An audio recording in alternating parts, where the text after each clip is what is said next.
Hey, what's going on everybody? Commander Crane here, and we are back with another Pioneer deck tech, and today we're going to be talking about the new version of Orzhov Helping Hand. I am very excited to share this list with you. As always, at the end of the video, let me know in the comment section below, what do you think about the deck? Is there a card that I definitely should have put in this deck that I did not? Or do you have suggestions for upcoming videos?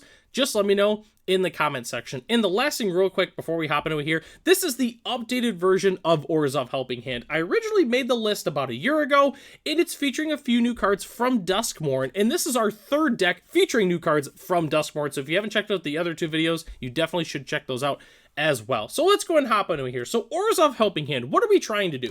The objective of the deck is trying to return creatures with mana value 3 or less from our graveyard to the battlefield and get some additional value that way. So we're playing Helping Hand, which is arguably the best card in the deck just because it's only 1 mana and we can return something from our graveyard to the battlefield, which is fantastic. We're also playing 2 Extraction Specialists. It only does mana value 2, but it's still really good because theoretically we could chain Helping Hand or Surgical Suite into an Extraction Specialist into something else, which is really cool.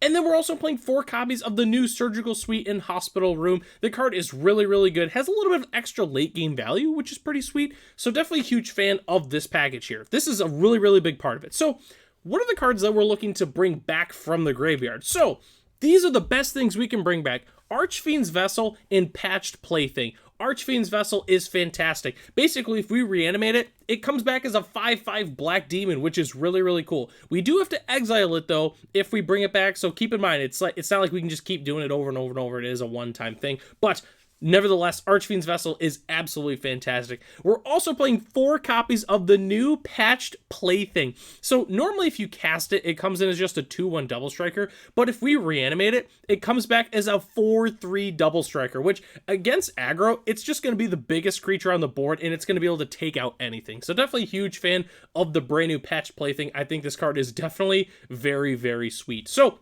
what are the things are we trying to do in this deck? So obviously if we're reanimating all these cards, we're going to need to be able to fill up our graveyard. So to be able to help do that, we're playing 2 copies of Souls of the Lost, 4 Citrus Supplier, and 4 Mire Triton. So Souls of the Lost also kind of doubles as like a pseudo Tarmogoyf for this deck. It is a little bit better with Surgical Suite too, just because Helping Hand is fantastic, but it's not a permanent. So at least with Surgical Suite, it does help with Souls of the Lost a little bit too, but definitely a huge fan of it. We were playing 4 copies originally, but now we're down to just 2. And then Citrus Supplier and Mire Triton, that hasn't changed just because it helps fill our graveyard. I also really do like Mire Triton because it's a Death Toucher, so it's kind of annoying for other aggro decks who want to attack into it just because of the Death Touch. So that's also kind of a little bonus thing there. So we're obviously playing this. What else are we playing in this deck just to round it out? So we are playing Orzhov after all. We're going to want some removal. We're also playing 3 copies of Skyclave Apparition as technically another target that we can bring back, which is just cool with Helping Hand. We can't bring it back with Extraction Specialist, but it doesn't even matter. We can also bring it back with Surgical Room.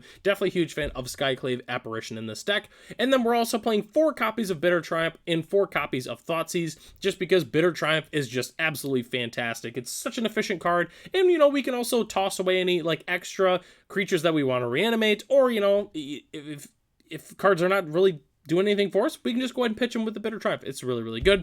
And then Thoughtseize is Thoughtseize. I'm not going to explain that card because it's very good. Do keep in mind it is target player, it's not target opponent. So in a pinch, we could realistically Thoughtseize ourselves and like pitch an Archfiend's Vessel, and then turn 2 we could Helping Hand it. It's not going to happen a lot, but do keep that in mind. It's kind of like a little secret tech with Thoughtseize there. But anyways, that's the entire main board. Let's go and hop into the lands real quick. So the land base is really simple with this deck.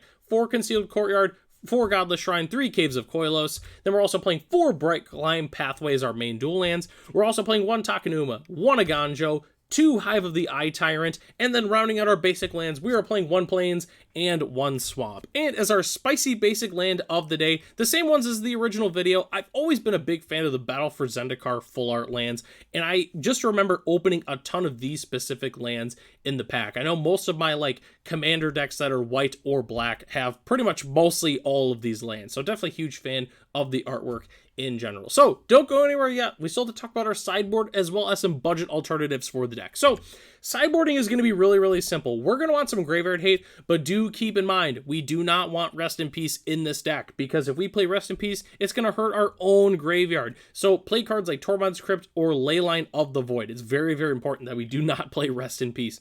We're going to want some extra removal. It really just depends on what your local metagame looks like. I know I'm playing some extra copies of Fatal Push in the sideboard, but it's really up to you. Just depends on what goes on in your metagame. Maybe you want Ray of Enfeeblement. It really just kind of depends. Deafening Silence is absolutely fantastic just because it counts as a permanent in our graveyard, but also it's good against like Is It Phoenix and Lotus combo and things like that. I also have a couple copies of Settle the Wreckage. I think it's such a sneaky good card.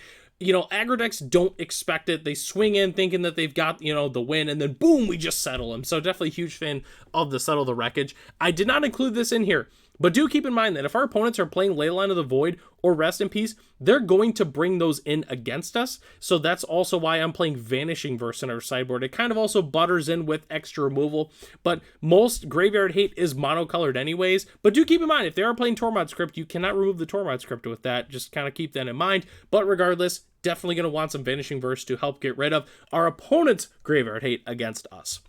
And the last thing we have to talk about is the budget options for this deck, which it's really, really simple. Play budget dual lands and swap out the Thoughtseizes. Everything else in this deck is incredibly cheap. It is so inexpensive. The current list as it's constructed with the shock lands, the Tormod's, or not Tormod's Crypt, the Thoughtseize and everything is only $160 US, which is incredibly cheap for a fully tuned Pioneer deck. And I was able to get the budget list down to 75, and all we did was we trimmed the Thoughtseize and then we cut some of the expensive dual lands, and then we took out the channel lands. That was it. Most of the cost is just in the dual land. So if you're looking for something really, really spicy to play at F&M, if you like reanimation things, if you like Orzhov value decks, this is definitely the perfect list for you. Also do keep in mind, a lot of these cards are in standard. It's missing a couple of the sweet cards like Archfiend's Vessel, but if you just want a helping hand, the plaything, you can definitely do that in standard as well, which is really, really cool. So that takes us to the end of the video here. Thanks so much for watching. The deck lists are in the description below if you'd like to check it out for yourself. Huge shout out to our channel members, Ralph, Matt, Arcadius, Ray, Gary, and Sarwanoki. If you are interested in being a channel member, it's only $1 US a month, so you should definitely consider doing that. You get access to the exclusive Discord, as well as other features here on the channel. So, I'm Commander Crane. Thanks for watching this video, and I hope to catch you in the next one.